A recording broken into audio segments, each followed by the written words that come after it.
Calculus method के अंदर kinematic के 3 इक्वेशन हमें डिराइव करने हैं और ये जो 3 इक्वेशन हम डिराइव करेंगे वो इक्वेशन आपने एक बार तो पढ़ लिए हैं ग्राफिकल मेथड में।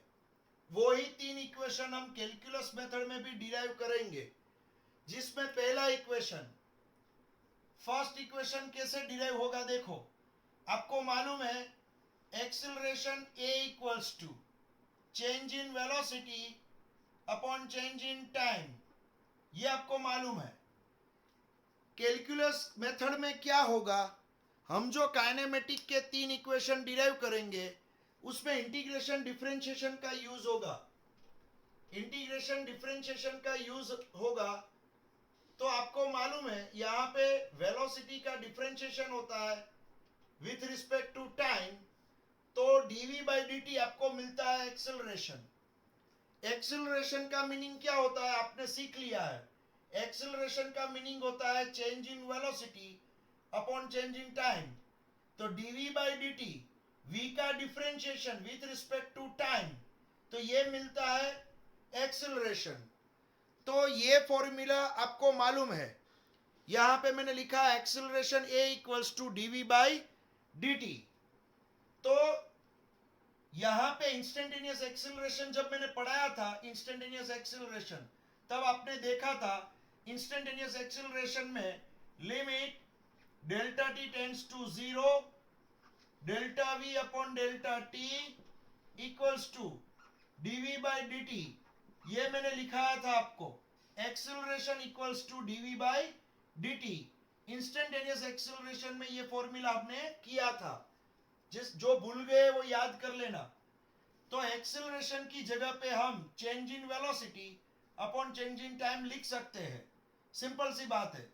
तो यहां पे मैं क्या करूंगा, यहां पे मैं dv को एक साइड रखूंगा यहां पे और राइट हैंड साइड लिखूंगा a dt को, dv equals to a dt। यहां पे मैंने इस तरह से लिखा है देखो, dv equals to a dt। अब क्या होगा, दोनों साइड में इंटीग्रेशन करूंगा, दोनों साइड इंटीग्रेशन करूंगा। ये साइड dv का इंटीग्रेशन और ये साइड यहां पे a dt का इंटीग्रेशन। यहां पे मैंने दोनों साइड इंटीग्रेशन किया है देखो, left hand side right hand side दोनों साइड मैंने इंटीग्रेशन किया। तो दोनों साइड जब मैं इंटीग्रेशन करूंगा तब मुझे लिमिट रखनी होगी।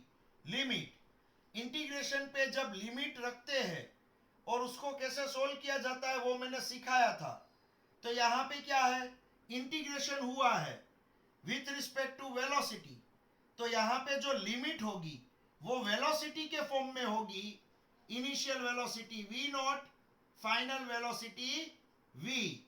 आपको मालूम है जो लिमिट हम रखेंगे वो लिमिट हम v के फॉर्म में रखेंगे, v के फॉर्म में, क्योंकि इंटीग्रेशन हुआ है विथ रिस्पेक्ट टू v, यहां इंटीग्रेशन हुआ है विथ रिस्पेक्ट टू t, यहां पे टाइम है t, क्योंकि dv तो इंटीग्रेशन हुआ with respect to v, dt तो इंटीग्रेशन हुआ विथ रिस्पेक्ट टू t। तो यहां time with respect to time integration हुआ है, तो यहां टाइम के फॉर्म में लिमिट रखी जाएगी।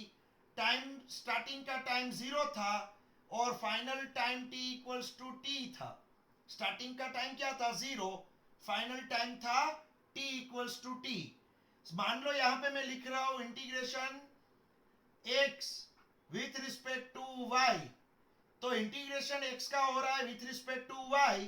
तो याद रखना बच्चों, y के फॉर्म में ही लिमिट होगी, y1 से y2 लिमिट y के फॉर्म में ही होगी। मान लो यहां पे लिखा है मैंने विथ रिस्पेक्ट टू t, तो जो लिमिट आएगी वो टाइम के फॉर्म में ही आएगी। समझ में आ रहा है। तो यहां पे क्या है, विथ रिस्पेक्ट टू t, तो लिमिट आई, स्टार्टिंग का टाइम 0, एंडिंग का टाइम t। यहां विथ रिस्पेक्ट टू v है, तो स्टार्टिंग की वेलोसिटी, इनिशियल वेलोसिटी 0, एंडिंग की v। तो याद रखना बच्चों, यहां पे विथ रिस्पेक्ट टू जो भी होगा उसके फॉर्म में ही लिमिट आएगी। तो यहां विथ रिस्पेक्ट टू क्या है, यहां विथ रिस्पेक्ट टू वेलोसिटी है, यहां विथ रिस्पेक्ट टू टाइम है, तो यहां मैंने with respect to time limit रख दी, यहां विथ रिस्पेक्ट टू वेलोसिटी मैंने लिमिट रख दी है। अब इसका सिंप्लीफिकेशन करना है, इसका सिंप्लीफिकेशन। तो मुझे एक बात बताओ बच्चों, यहां इंटीग्रेशन हो रहा है, किसका हो रहा है? यहां पे तो कुछ नहीं लिखा है, डायरेक्ट डीवी लिख दिया है। तो इंटीग्रेशन कुछ भी नहीं लिखा है तो 1 होगा। इंटीग्रेशन कुछ भी नहीं लिखा है तो क्या होगा? 1। तो यहां इंटीग्रेशन डीवी लिखा है, लेकिन इंटीग्रेशन और डीवी के बीच में, इंटीग्रेशन और डीवी के बीच में यहां कुछ भी नहीं है। देखो, इंटीग्रेशन और डीवी बीच में कुछ भी नहीं है। यहां पे ए है, यहां पे क्या है? इंटीग्रेशन और डीटी, इंटीग्रेशन और डीटी के बीच में ए है। यहां इंटीग्रेशन और डीवी के बीच में कुछ भी नहीं है। तो जब कुछ भी नहीं होता है तब ये 1 होता है। क्या होता है? 1। तो यहां मैं इंटीग्रेशन करूंगा 1 का विथ रिस्पेक्ट टू v, और यहां लिमिट होगी v नॉट से v, यहां लिमिट होगी v नॉट से v। फिर यहां पे क्या होगा? a जो है एक्सेलरेशन, ये एक्सेलरेशन तो कांस्टेंट है, एक्सेलरेशन बाहर निकल जाएगा, कांस्टेंट है। तो यहां भी 1 आ जाएगा। 1 का इंटीग्रेशन होगा विथ रिस्पेक्ट टू t, 1 का इंटीग्रेशन होगा विथ रिस्पेक्ट टू t, और यहां लिमिट होगी 0 टाइम से t टाइम तक की, t इक्वल्स टू 0 से t equals to t time, इतनी लिमिट होगी यहां पे। इसको आप डायरेक्ट 0 भी लिख सकते हो, 0 से t टाइम ऐसा भी लिख सकते हो। 0 से स्टार्टिंग का टाइम 0 था, एक्सपेरिमेंट खत्म हुआ तब लास्ट में t टाइम हुआ। तो यहां स्टार्टिंग का टाइम 0 था, एक्सपेरिमेंट खत्म हुआ तब टाइम हुआ t। तो 0 से t की लिमिट आप लिख सकते हो। यहां v नॉट से v की लिमिट हमने लिखी है, v नॉट से v की लिमिट या 0 से t की लिमिट। तो दोनों साइड हमें इंटीग्रेशन करना है। अब हमें क्या करना है?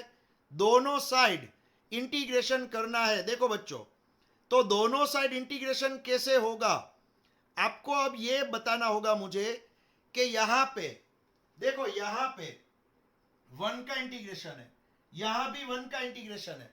आपको मालूम है 1 क्या है? 1 कांस्टेंट है। क्या है ये? 1 क्या है? कांस्टेंट। यहां भी 1 है, क्या है? कांस्टेंट।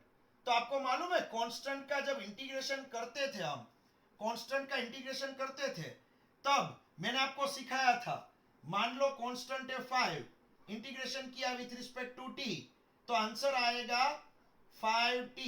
याद करो, इंटीग्रेशन किया है, या इंटीग्रेशन है 5 का विथ रिस्पेक्ट टू t, तो आंसर आएगा 5 इंटू टी। मान लो मैंने इंटीग्रेशन किया है 9 का विथ रिस्पेक्ट टू t, तो आंसर आएगा 9 इंटू टी। पीछे प्लस सी भी हम लिखते हैं कांस्टेंट। फिर मान लो इंटीग्रेशन किया है 11 का, 11 का इंटीग्रेशन किया विथ रिस्पेक्ट टू t, तो यहाँ पे आंसर आएगा 11t।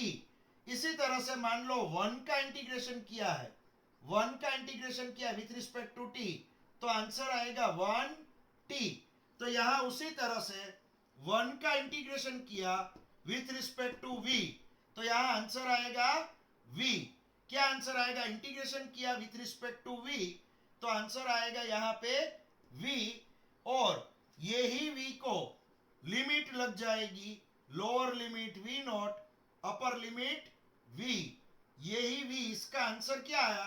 1 का integration with respect to v, 1 का integration with respect to t, तो आंसर क्या आता था? 1t। 1t का मीनिंग t, और पीछे प्लस सी। अभी मैं प्लस सी कहीं नहीं लिखूंगा, प्लस सी कहीं नहीं लिखूंगा, क्योंकि हम इक्वेशन डिराइव कर रहे हैं, यहाँ पे कोई डिजिट नहीं है, हम इक्वेशन डिराइव कर रहे हैं। पीछे प्लस सी में कहीं नहीं लिखूंगा। तो यहाँ इंटीग्रेशन हुआ है 1 का, इंटीग्रेशन हुआ है 1 का विथ रिस्पेक्ट टू v, तो यहाँ आंसर आएगा v। Lower limit v naught, upper limit v मैंने लिख दी है। a बाहर आ जाएगा, a क्या है? कांस्टेंट, बाहर आ जाएगा। फिर से 1 का इंटीग्रेशन, 1 का integration with respect to t, तो यहां पे आपको मिलेगा t। 1 का integration with respect to t, 1 का integration with respect to t, तो आपको मिलेगा t। मैं प्लस सी अभी नहीं लिखूंगा, और इसकी लिमिट होगी 0 से टी, इसकी लिमिट होगी 0 से टी। तो यहां पे देखो, यहां पे आपको एक सिंप्लीफिकेशन मिला इंटीग्रेशन का, ये इंटीग्रेशन का सिंप्लीफिकेशन मिला यहां पे। अब क्या होगा बच्चों, ये जो v है, ये जो v है उसकी जगह पे अपर लिमिट लिखोगे, माइनस करोगे। ये जो v है उसकी जगह पे लोअर लिमिट लिखोगे, इक्वल्स टू a का a।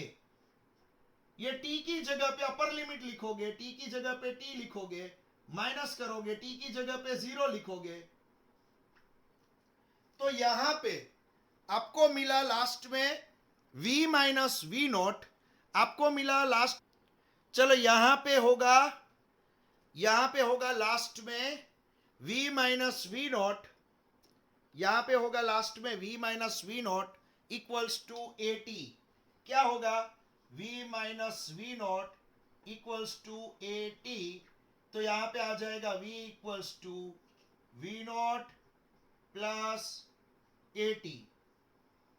ये हमारा काइनेमेटिक का पहला इक्वेशन हो गया। काइनेमेटिक का पहला इक्वेशन यहां पे हो गया। हमारा काइनेमेटिक का पहला इक्वेशन क्या था, याद करो। काइनेमेटिक का पहला इक्वेशन था v equals to v naught plus a t. ये मैंने इंटीग्रेशन के हिसाब से इसका पूरा कंप्लीट डिराइव कर दिया। चलो ये यहां पे कंप्लीट डिराइव हुआ है फर्स्ट स्टेप। ये पूरा फर्स्ट मैंने कैलकुलस की हेल्प से डिराइव किया, पहला पूरा कंप्लीट कैलकुलस मेथड से डिराइव किया है। थोड़ी लंबी है ये मेथड, लेकिन ये एग्जाम के लिए मोस्ट आईएमपी है। चलो फिर से मैं ये फर्स्ट डिराइव कर दूं, फिर से ध्यान रखना बच्चों, फिर से मैं डिराइव करने जा रहा हूं, ध्यान रखना। यहां पे स्टार्टिंग में क्या था, देखो स्टार्टिंग में यहां पे था acceleration equals to dv by dt। ये फॉर्मूला है, एक्सिलरेशन का फॉर्मूला है dv बाई dt। ये फॉर्मूला है एक्सिलरेशन का।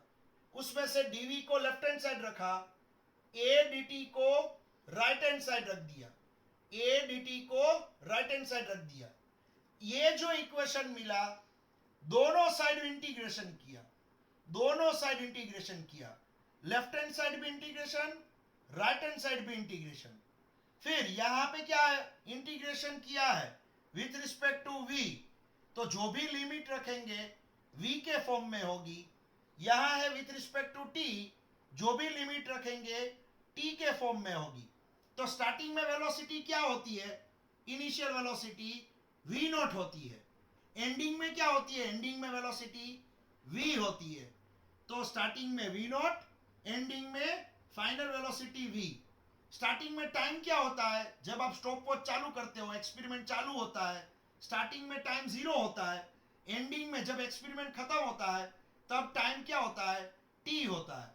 तो यहाँ velocity, initial velocity, final velocity, initial time, final time, इस तरह से मैंने यहाँ पे लिखा। अब इसके बाद यहाँ पे इंटीग्रेशन किसका हो रहा है, 1 का हो रहा है। इंटीग्रेशन dv के बीच में क्या है, 1 है।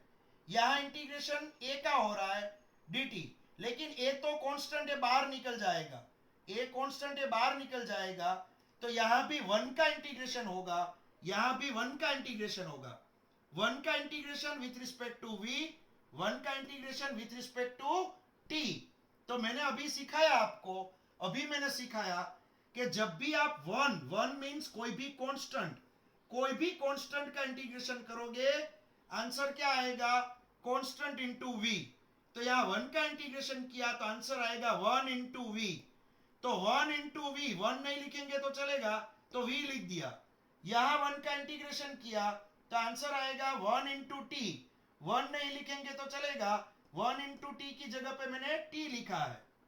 तो v और t, क्या लिखा, v और t। फिर ये जो लिमिट होती है, लिमिट वो इस तरह से लग जाती है। ये लोअर लिमिट यहाँ पे, अपर लिमिट यहाँ पे, यहाँ भी लिमिट 0 यहाँ पे, t यहाँ पे। ये जो आंसर आया उसको लिमिट लग जाती है, ये जो आंसर आया उसको लिमिट लग जाती है। देखो ये आंसर को क्या लग जाता है, लिमिट, वैसे ही ये आंसर को क्या लग जाता है, लिमिट लग जाती है। तब तब क्या करते हैं, इसके बाद क्या करते हैं, ये जो वेरिएबल है यहां पे v है, वेरिएबल v की जगह पे v लिखना है, माइनस v की जगह पे v नॉट लिखना है, v की जगह पे v लिखना है, माइनस करना है v की जगह पे v नॉट लिखना है, फिर a का a, t की जगह पे t लिखना है और t की जगह पे माइनस करके लोअर लिमिट 0 लिखना है। तो मुझे क्या करना है, वेरिएबल की जगह पे पहले अपर लिमिट माइनस वेरिएबल की जगह पे बाद में लोअर लिमिट, इस तरह से सिंप्लीफिकेशन करेंगे। a का a, t की जगह पे अपर लिमिट माइनस t की जगह पे लोअर लिमिट, ये मैंने सिखाया था पूरा इंटीग्रेशन। अब v माइनस वी नोट यहां पे आया, a का a, इसके अंदर से बचेगा t, इसको सिंप्लीफाई किया तो v equals to v naught plus a t. आपको ये फर्स्ट इक्वेशन मिला, आपको फर्स्ट इक्वेशन मिल गया, v equals to v naught plus a t. समझ में आ रहा है, ये फर्स्ट इक्वेशन आपको मिल गया, देखो यहां पे फर्स्ट इक्वेशन आपको मिल गया है, v equals to v naught plus a t, ये हो गया हमारा फर्स्ट इक्वेशन। समझ में आ रहा है बच्चों। चलो अब सेकंड इक्वेशन, अब सेकंड इक्वेशन डिराइव करने जा रहे हैं हम। सेकंड इक्वेशन ध्यान रखना, सेकंड इक्वेशन में क्या होगा, सेकंड इक्वेशन में मैं लिखूंगा v equals to d x by d t का फॉर्मूला। सेकंड इक्वेशन में मैं लिखूंगा v equals to d x by d t का फॉर्मूला मैं लिखूंगा, d x by d t का फॉर्मूला मैं यहां पे लिखने वाला हूं। ध्यान रखना अब ये कैसे सोल्व होगा, देखो अब स्टार्टिंग से ही ध्यान रखना अच्छी तरह से। नंबर टू में होता है velocity equals to change in displacement upon change in time. ये आपको मालूम है, इंस्टेंटेनियस वेलोसिटी का फॉर्मूला था, याद करो। Instantaneous velocity v equals to limit delta t tends to 0 और delta x upon delta t, जिसको आप बोलते थे dx बाय dt, जिसको आप बोलते थे dx बाय dt, ये आपको मालूम है, ये आपको मालूम है, यहां पे आप बोलते थे इस तरह से। तो ये v इक्वल्स टू मैंने क्या लिखा, v equals to d x by d t. ध्यान रखना, अब ये v equals to d x by d t यहां पे लिखा है, और आपको मालूम भी है, सिंपल फॉर्मूला है, displacement upon time, displacement upon time, तो ये हो जाता है वेलोसिटी, सिंपल सी बात है। अब मैं क्या करूंगा, dx को लेफ्ट हैंड साइड रखूंगा और v dt को राइट हैंड साइड लिखूंगा, dx और v dt इस तरह से लिखूंगा। फिर मैं क्या करूंगा, यहां पे नीचे जो v की वैल्यू मिली थी वो v की वैल्यू यहां पे रख दूंगा। आपको मालूम है v की वैल्यू क्या है, v naught plus a t, ये मैं यहां पे रख देता हूं। तो dx equals to v naught plus a t d t. मैंने v की जगह पे v naught plus a t लिख दिया है। मैंने क्या किया, v की जगह पे v naught plus a t लिख दिया यहां पे। अब दोनों जगह पे इंटीग्रेशन स्टार्ट करूंगा, दोनों जगह पे इंटीग्रेशन स्टार्ट करूंगा। लेकिन इंटीग्रेशन स्टार्ट करने से पहले ये जो dt वाला स्टेप है वो अंदर ले जाता हूं, इस तरह से, यहां पे इस तरह से v नॉट dt वाला स्टेप अंदर मल्टीप्लाई कर रहा हूं, और at dt इस तरह से मैंने किया है। देखो dt वाला स्टेप मैं अंदर ले गया। अब मैं क्या करूंगा, मैं यहां पे इंटीग्रेशन करूंगा, दोनों साइड इंटीग्रेशन करूंगा, left hand side right hand side, दोनों साइड इंटीग्रेशन करूंगा। चलो यहां पे जब मैं इंटीग्रेशन करूंगा, यहां पे जब मैं इंटीग्रेशन करूंगा तो आपको मालूम है यहां पे इंटीग्रेशन होगा लेकिन यहां पे with respect to x displacement, with respect to x displacement है। तो स्टार्टिंग का डिस्प्लेसमेंट मैंने मान लो एक्स नॉट ले लिया है, स्टार्टिंग का डिस्प्लेसमेंट क्या लिया है, एक्स नॉट, फाइनल डिस्प्लेसमेंट लिया है मैंने एक्स। तो एक्स नॉट से एक्स का इंटीग्रेशन होगा यहां पे। उसी तरह से यहां पे विथ रिस्पेक्ट टू टाइम है बच्चों, विथ रिस्पेक्ट टू टाइम, तो यहां पे 0 टाइम से टी टाइम तक का इंटीग्रेशन होगा। यहां भी विथ रिस्पेक्ट टू टाइम है, तो यहां भी 0 टाइम से टी टाइम का इंटीग्रेशन होगा, टी टाइम का इंटीग्रेशन, 0 टाइम से टी टाइम का इंटीग्रेशन यहां भी होगा, क्योंकि विथ रिस्पेक्ट टू टाइम है। यहां भी 0 से टी टाइम का इंटीग्रेशन होगा, क्योंकि विथ रिस्पेक्ट टू टाइम है। यहां भी एक्स नॉट से एक्स का इंटीग्रेशन होगा, क्योंकि विथ रिस्पेक्ट टू एक्स है। समझ में आ रहा है? With respect to x integration होगा एक्स नॉट से एक्स का, विथ रिस्पेक्ट टू टाइम 0 से टी टाइम का integration, with respect to time 0 से टी टाइम का इंटीग्रेशन। मैंने इस तरह से यहां पे लिखा है, इस तरह से यहां पे लिखा है। अब यहां पे इंटीग्रेशन में स्टार्ट कर रहा हूं, ध्यान रखना, अब मैं यहां पे इंटीग्रेशन स्टार्ट कर रहा हूं। यहां पे जो इंटीग्रेशन होगा वो इंटीग्रेशन में यहां पे x दिख रहा है, dx दिख रहा है विथ रिस्पेक्ट टू x, लेकिन यहां बीच में 1 है, 1। तो मैंने आगे ही सिखाया, यहां बीच में 1 है, 1 का इंटीग्रेशन क्या होगा, x, यहां 1 है, इंटीग्रेशन dx के बीच में 1 है, 1 का इंटीग्रेशन क्या होगा, x, और यही x को लिमिट देंगे x नॉट से x की, initial displacement to final displacement, integration dx का आंसर x आएगा, लिमिट होगी x नॉट से x की, इक्वल्स टू v नॉट तो बच्चा कांस्टेंट है, v नॉट बाहर निकल जाएगा, v नॉट तो कांस्टेंट है, बाहर निकल जाएगा, तो इंटीग्रेशन dt बचेगा। क्या बचेगा, इंटीग्रेशन dt, आपको मालूम है इंटीग्रेशन dt मिलेगा, इंटीग्रेशन dt 0 टाइम से t टाइम की बात होगी, 0 टाइम से t टाइम की बात होगी, इंटीग्रेशन dt होगा।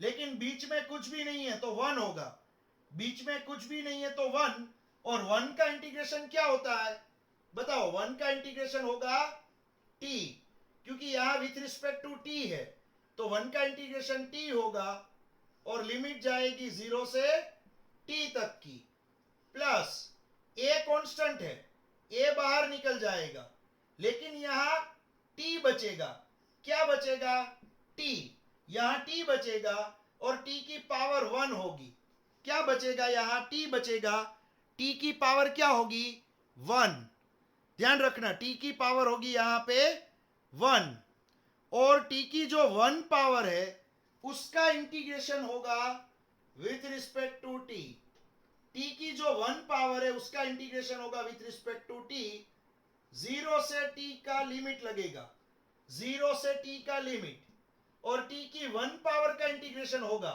यहां पे t बचेगा, a तो बाहर निकल गया है, a बाहर निकल गया है, t का इंटीग्रेशन होगा। अब आप सभी को मालूम है जब t की कोई पावर होती है और उसका इंटीग्रेशन किया जाता है तो t की पावर में 1 ऐड हो जाता है, डिवाइड बाय 1 प्लस 1 हो जाता है, तो t की 1 plus 1 power divide by 1 plus 1, तो क्या लिख सकते हो आप लिख सकते हो T square upon 2, T square upon 2, और लिमिट होगी 0 टाइम से t टाइम तक की, लिमिट होगी 0 से t टाइम तक की लिमिट होगी। तो यहां पे मैंने क्या किया, इंटीग्रेशन किया, यहां पे मैंने इंटीग्रेशन किया पूरे स्टेप का, जो कांस्टेंट था वो बाहर निकाल दिया, v नॉट कांस्टेंट बाहर निकाल दिया, a कांस्टेंट या बाहर निकल गया, तो इंटीग्रेशन dt का आंसर t आएगा, और integration t with respect to t, तो इंटीग्रेशन अब t का होगा, तो उसका आंसर टी स्क्वायर बाई 2 आएगा, टी स्क्वायर बाई 2। लिमिट रख दी है 0 से टी, यहां भी 0 से टी, यहां x नॉट से x, लिमिट रख दी है। अब क्या करना है बच्चों, यहां पे जैसे ही मैंने लिमिट रख दी है तो आप वेरिएबल की जगह पे लिमिट रख दोगे। बहुत सिंपल है, वेरिएबल्स की जगह पे लिमिट रख दोगे।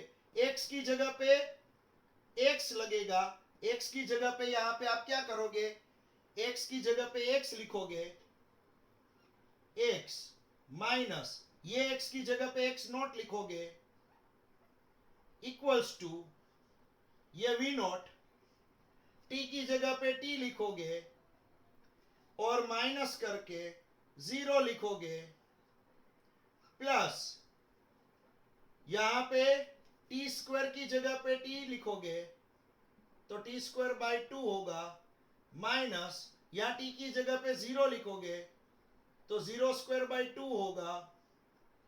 तो यहां पे क्या मिल जाएगा, इसका सिंप्लीफिकेशन करना है आपको, इसका सिंप्लीफिकेशन करना है, x minus x naught equals to, इसके अंदर बचेगा सिर्फ t, तो वी नॉट टी आप लिख सकते हो, v naught into t, plus यहां पे लिख सकते हो आप, ये तो पूरा 0 हो गया, पीछे वाला स्टेप पूरा 0 हो गया, यहां t square by 2 into a बचा, जिसको मैं लिखूंगा half a t square, t square by 2 into a जिसको मैं लिखूंगा हाफ ए टी स्क्वायर।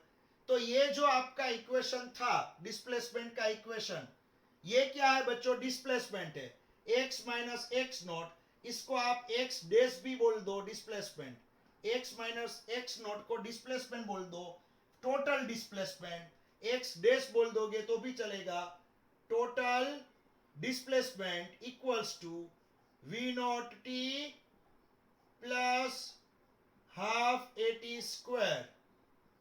डिस्प्लेसमेंट का हमारा इक्वेशन डिस्प्लेसमेंट का इक्वेशन क्या मिला, डिस्प्लेसमेंट का equation x equals to v naught t plus half a t square. आप सभी को मालूम है ये इक्वेशन है इक्वेशन नंबर 2, इक्वेशन नंबर 2 है डिस्प्लेसमेंट का इक्वेशन, सभी को मालूम है ये है डिस्प्लेसमेंट का हमारा इक्वेशन।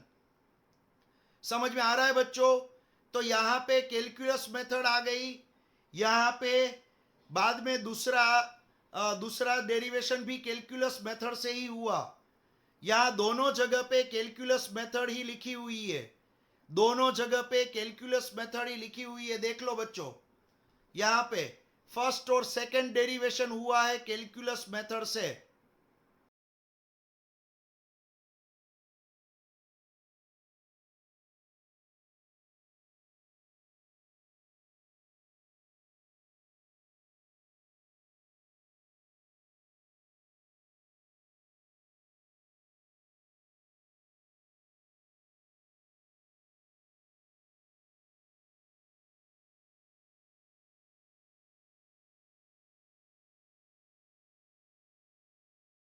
बच्चों फिर से रीजॉइन करना पड़ेगा, सभी स्टूडेंट्स कंपलसरी रीजॉइन करना, ये मोस्ट आईएमपी टॉपिक है 4 मार्क के लिए आपकी एग्जाम में। समझ में आ रहा है, फिर लास्ट में समझ में कुछ नहीं आएगा जब आप ट्राई करोगे अपने आप घर पे, क्योंकि टेक्स्ट बुक में 5-6 स्टेप में डिराइव कर दिया है, सिर्फ 5-6 स्टेप में, आपकी टेक्स्ट बुक में सिर्फ 5-6 स्टेप में ही डिराइव कर दिया है, आगे और कुछ किया ही नहीं है। समझ में आ रहा है, मैंने अभी बहुत सारे स्टेप किए हैं। चलो यहाँ पे फिर से मैं बता रहा हूँ आपको,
यहां पे एक का फॉर्मूला लिखा है। अब मैं क्या करूंगा, देखो बच्चों, dx बाई डी टी क्या होता है, आप सभी को मालूम है। dx बाई डी टी क्या होता है, यहां पे लिखा है। dx बाई डी टी क्या होता है, v होता है।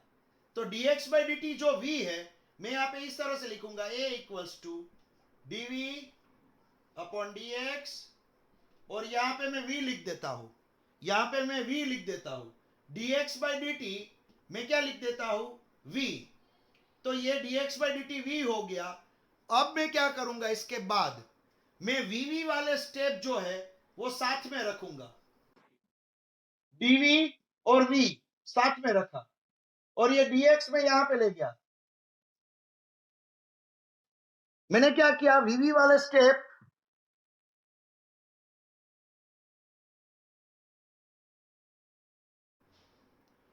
चलो इसके अंदर यहां पे अब हमें ये इक्वेशन मिला है, देख लो ये इक्वेशन मिला है।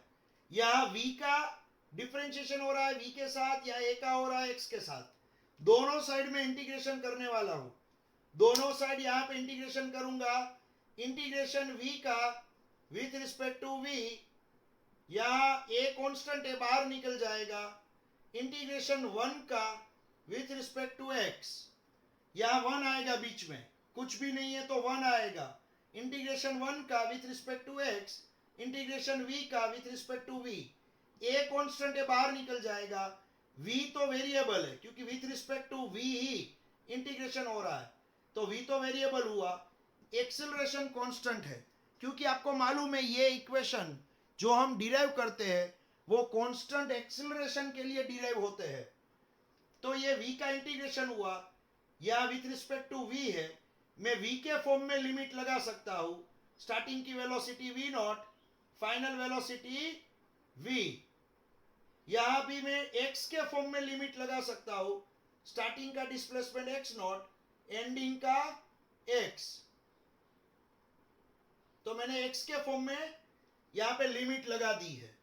अब यहां v का कुछ नहीं, v का 1 पावर है, v का कुछ भी नहीं लिखा है तो वो v का 1 पावर होता है। तो v का 1 पावर उसका इंटीग्रेशन, सोचो बच्चों, v का 1 पावर उसका इंटीग्रेशन होता है v square by to, v square by to होता है, और v नॉट से v की लिमिट लगेगी।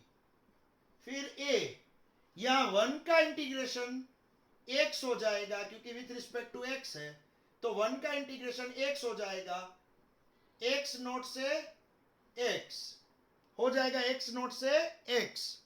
अब यहां पे सिंप्लीफाई करना है, हमें इसको आगे सिंप्लीफाई करना है। चलो हमें इसको आगे सिंप्लीफाई करना है, तो यहां पे मैं क्या करूंगा, ये v स्क्वायर बाई टू है, v की जगह पे v लिखूंगा, v square by to, v की जगह पे v लिखूंगा, माइनस करूंगा, ये ही v की जगह पे v नॉट लिखूंगा। तो आपको मिला v square by two minus v naught square by two equals to, a की जगह पे a लिखा, x की जगह पे x लिखेंगे अपर लिमिट, माइनस x की जगह पे लोअर लिमिट, इस तरह से हम लिखेंगे। अब यहां पे आप क्या लिख सकते हो बच्चों, इस तरह से भी लिख सकते हो, v square minus v naught square by to, एक साथ भी डिवाइड बाई टू लिख सकते हो, नीचे एक साथ में डिवाइड बाई टू लिख सकते हो, और यहां पे a x minus x not, ये क्या है, टोटल डिस्प्लेसमेंट। ये क्या है लास्ट में, टोटल डिस्प्लेसमेंट। तो आपको मालूम है टोटल डिस्प्लेसमेंट जो यहां पे लिखा है, उसमें यहां पे लास्ट में जो टोटल डिस्प्लेसमेंट मैंने लिखा है, उसमें आप क्या करोगे, ये नीचे वाला टू यहां पे ले जाओगे, नीचे वाला टू यहां पे ले जाओगे, तो आप लिख सकते हो 2a x minus x not. ये आपका थर्ड इक्वेशन हुआ, जिसमें x माइनस एक्स नॉट को आप टोटल डिस्प्लेसमेंट x टोटल, आपको मालूम है टोटल डिस्प्लेसमेंट भी बोल सकते हो, ये हमारा थर्ड इक्वेशन हुआ, काइनेमेटिक का third equation. v square minus v naught square equals to 2ax, kinematic का हुआ थर्ड इक्वेशन।